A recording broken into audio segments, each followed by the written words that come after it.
os parques deveriam ser para a família toda. Assim começa a nascer a ideia da Disney. Então, em 17 de julho de 1955, acontece a grande inauguração da Disneyland. Foi um desastre. O Black Sunday. Você quer água nos bebedouros ou você quer banheiro para os visitantes? Você não vai para os parques de salto alto, nem de sapatilha, vai de tênis. Afundavam seus saltos dentro do asfalto. 50 mil pessoas entraram no parque. 2 horas da manhã já tinha gente na fila. Milhões de visitantes. Então ele precisava de um lugar novo para montar ou para ampliar os seus parques. Então vamos falar um pouquinho de Orlando.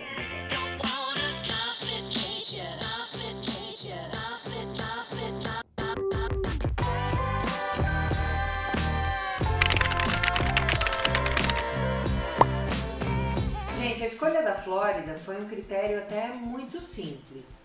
Primeiro que ele escolheu a Flórida porque a Flórida já era muito visitada pelo clima bom, enfim. No primeiro momento ele não escolhe vender para o mundo, mas ele escolhe vender para os americanos o parque.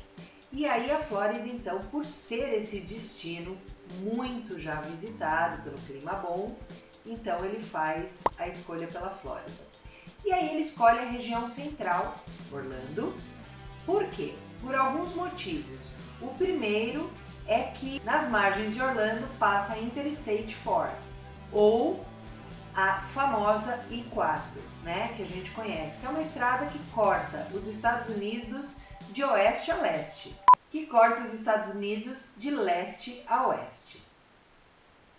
Você pode falar de oeste a leste, mas tudo bem, depende de onde você vai. Você está indo de oeste para leste ou você está indo de leste para oeste? Tudo depende do ponto de vista. E outras boas estradas que também faziam os americanos passarem. Então, Orlando é uma região central da Flórida onde é escolhido por isso. Além das terras serem extremamente baratas. Naquela época, ok, gente? Porque hoje já está super valorizado. Então, várias pessoas sabem que lá são terrenos bastante pantanosos e a grande maioria das áreas ali de Orlando, ou até mesmo da Flórida, eram para plantio de laranja, vitamina C. Os terrenos pantanosos explicam muita coisa que a gente vê em Orlando ainda hoje, né? São as dos alligators. Existem muitos répteis ali naquela área por ser terreno pantanoso e por ter muito calor. Então diversos condomínios têm lá suas varandas ou seus quintais telados, né, para proteção. Eles normalmente são margeados por lagos e água em abundância. Acho que ele ficou com tanto pânico do dia da inauguração lá na Califórnia que ele falou, não, aqui tem água em abundância, vamos ficar por aqui mesmo, né? Por ter muitos terrenos de charco, que a gente fala aqui no interior, né? Ah, esse terreno é de charco. É verdade. Eu nunca ouvi falar isso. Ou áreas pantanosas, né? Enfim, então tem muita presença ainda dos jacarés, tá?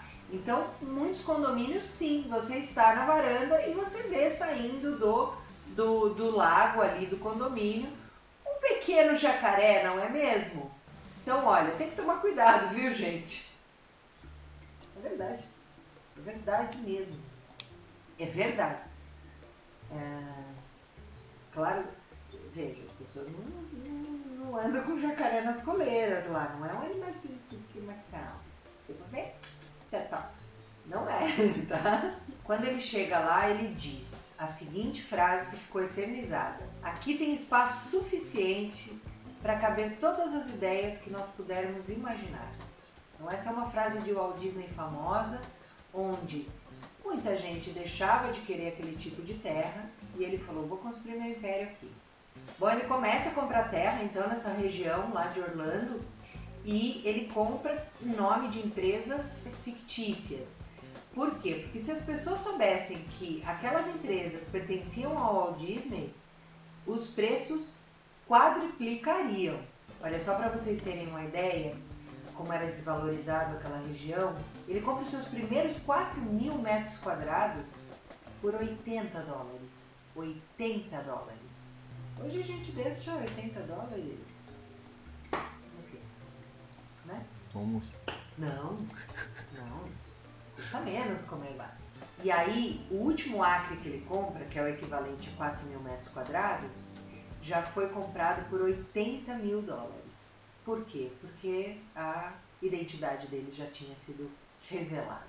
Olha, para quem tem curiosidade, na Main Street, USA, que é a avenida principal, a rua principal lá do Magic Kingdom, dá para você ver em alguns prédios os nomes de algumas pessoas que levaram esses nomes aí das empresas fictícias. Então fica a dica aí para vocês entenderem um pouco a história de Walt Disney quando estiverem lá no parque.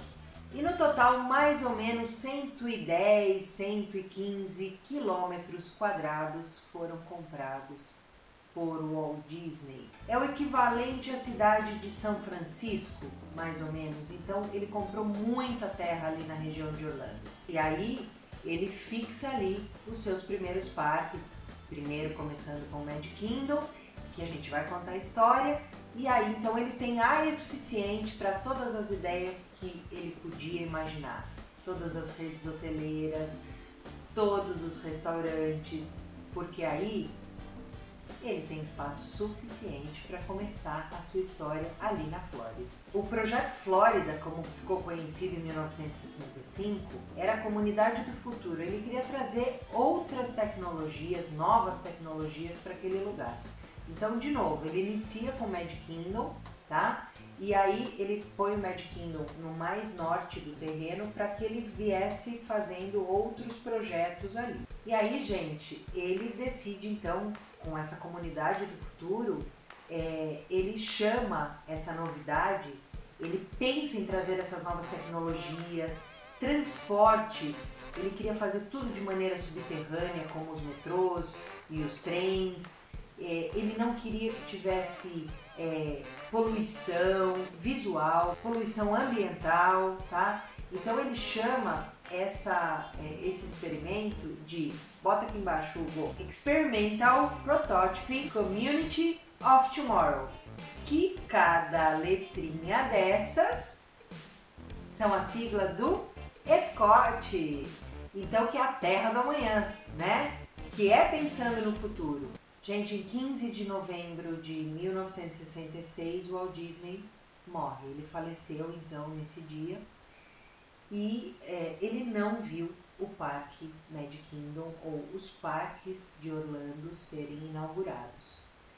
E o seu irmão Roy, que era seu sócio, que estava já para se aposentar, então adia sua aposentadoria e assume todo o projeto, levando para frente. Ainda bem! Obrigada, Roy. Obrigada, Walt Disney. O Magic Kingdom foi inaugurado em 1º de outubro de 1971, depois de todas as suas construções, e foi realmente um verdadeiro sucesso. Roy, querendo deixar o legado de seu irmão e querendo homenagear o seu irmão, chama então o complexo de Walt Disney World, o que viria a ser depois todos os parques que a gente conhece hoje. Roy, seu irmão e sócio, morre em 20 de dezembro de 1971, aproximadamente 3 meses depois da inauguração. Mas a família e a empresa Disney leva então à frente todos esses sonhos que estavam em manuscritos e estavam gravados, e todas os seus sonhos acabaram sendo realizados. A gente imagina que o Walt Disney tinha muito mais sonho lá na sua cachola, que ele não deu tempo dele deixar escrito, mas já fez uma grande coisa. Hoje as empresas continuam levando muito a sério o estilo Disney. Gente, esse é um assunto que te interessa? Então você já deixou seu like, né? Por favor, deixa o like aí para ajudar a gente. Se não é inscrito ainda no canal, já se inscreve aqui no canal e ativa o sininho para receber as notificações. O segundo parque, Epcot Center, a Terra do Amanhã, a Comunidade do Futuro, foi inaugurado também em 1º de outubro, só que de 1982. E aí não parou mais, né, minha gente? 1º de maio de 1989 é inaugurado então MGM Studios, que eram os estúdios Disney, um parque focado para a divulgação dos estúdios Disney, como eram feitos os filmes, como eles começaram. hoje chamado de Hollywood Studios. E finalmente, em 22 de abril de 1998, foi inaugurado o Animal Kingdom, o maior parque do complexo em território e o que tem mais ligação com a natureza. Bom, o Complexo Disney conta hoje com 4 parques temáticos, 2 parques aquáticos, um centro de compras, 2 campos de golfe, um centro de atividades esportivas e mais de 20 hotéis. Então é um baita de um complexo. Hoje, por isso que eu disse, é uma empresa bilionária e que gera muita receita. Ah, e sabe aquele terreno, todo aquele terreno que ele comprou? Então, até hoje só foi usado 1/3 daquele espaço, tá? Então tem muita coisa ainda que a imaginação pode mandar. E espero estar viva para ver tudo que vem de novidade por aí. É muito difícil hoje as pessoas falarem assim: ah, eu vou para Orlando nos parques. Não é? As pessoas não usam falar assim, as pessoas falam assim: eu vou para Disney, né? E aí é muito comum isso acontecer. Só que hoje Orlando virou um grande centro de parques temáticos. E a gente não tem só o Complexo Disney. O Complexo Disney foi o que abriu a porteira aí para toda essa maravilha que a gente conhece.